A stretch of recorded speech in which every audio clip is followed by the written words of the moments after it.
All right, so I'm back after a while, but that's okay. We're here. I want to actually show kind of what I've been working on um, and try it out and see if it actually works the way I think. So here's how you add an image. You just drag it on. Obviously, I've already shown that. I've hit E. I've got all the hotkeys here. You can move it around.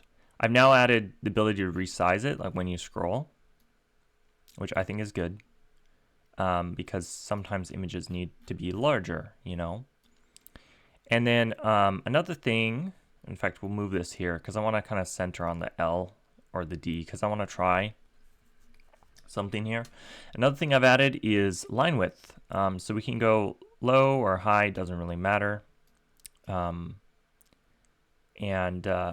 if I go back to drawing D, you can see here's the line width, hit F.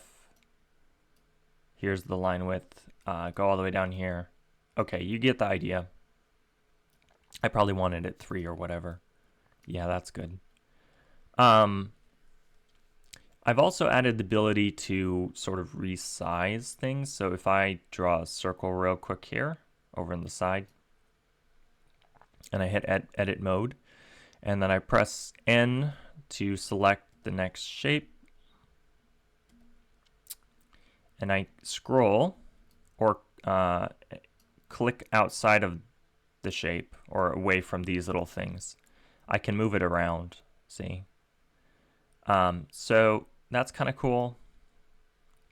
If you enter resize mode, R, you resize everything, but I don't really want to do that right now because I want to trace one of these. So we go back to draw mode with D.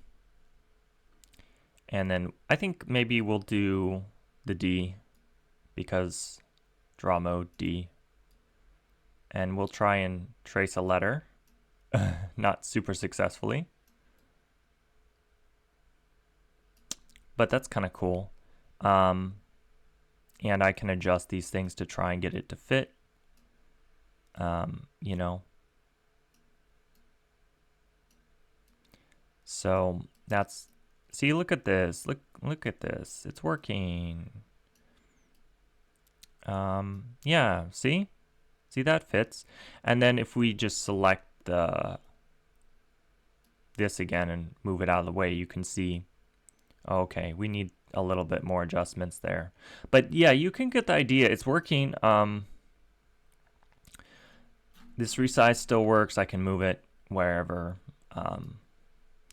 I need to do a grouping thing so I can have like a selection, like a group that I can, and like enabling, disabling visibility and stuff. But the project's coming along and I kind of wanted to show it off. So yeah, obviously if you follow along my GitHub, you'll see that I push changes relatively regularly. I still haven't made a README for it, which is something I need to do. But I don't feel like it's quite ready for that. I mean, it's getting really close though. I just want to do a quick update. So yeah, that's all I got to say. So